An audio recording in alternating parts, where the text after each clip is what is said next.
Olá, mais um Tempo no Esporte está no ar para falarmos da 18ª rodada do Brasileirão e de novo, com tempo seco em grande parte do país. Até existe uma frente fria neste fim de semana lá no extremo sul gaúcho, mas não tem previsão de chuva nem para Porto Alegre, então ela fica realmente concentrada aqui no extremo sul do estado. Começando pelos dois primeiros jogos da rodada, teremos em Volta Redonda, no Rio de Janeiro, Fluminense pegando o Sport com temperatura em torno de 21 graus. Em todo o estado do Rio de Janeiro, a massa de ar seco dificulta a formação de instabilidades, então não tem previsão de chuva. Por outro lado, no litoral do Nordeste, desde o litoral da Bahia, passando pelo litoral de Pernambuco até o litoral do Rio Grande do Norte, possibilidade de chuva. Então não dá para descartar no jogo entre o Náutico e Bahia a possibilidade de alguma chuva muito isolada e passageira, mas pelo menos com tempo abafado. Termômetros aí em torno dos 25 graus. Depois, em São Paulo, o tricolor paulista, que só perde depois de 3 derrotas seguidas, tenta ganhar aí 3 pontos contra a Ponte Preta. O jogo será no Morumbi, 21 graus a temperatura na hora da partida, sem previsão de chuva, todo o estado de São Paulo sob a influência do ar seco.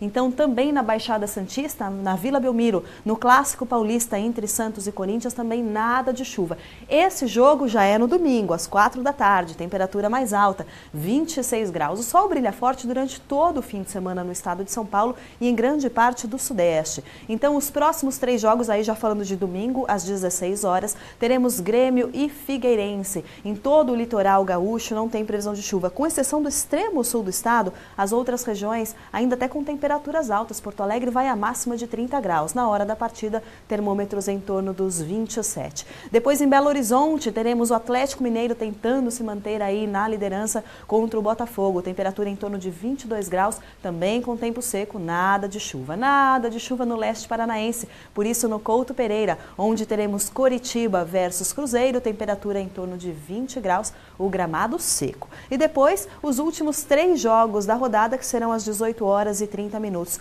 Um clássico carioca, teremos um clássico paulista e também um clássico carioca. O Flamengo pega o Vasco da Gama no Engenhão, temperatura em torno de 24 graus, fica um pouquinho mais tarde.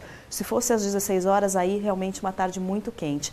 No Canindé, no estado paulista, teremos Portuguesa versus Internacional, 22 graus, ainda sem chuva no domingo sobre o estado de São Paulo. E nada de chuva em Goiás. Serra Dourada com tempo muito seco, temperatura em torno de 23, entre o Atlético Goianiense, que continua tentando escapar da zona de rebaixamento. Ele pega o Palmeiras no finalzinho do domingo. Semana que vem a gente volta com mais Tempo do Esporte para você. Até lá!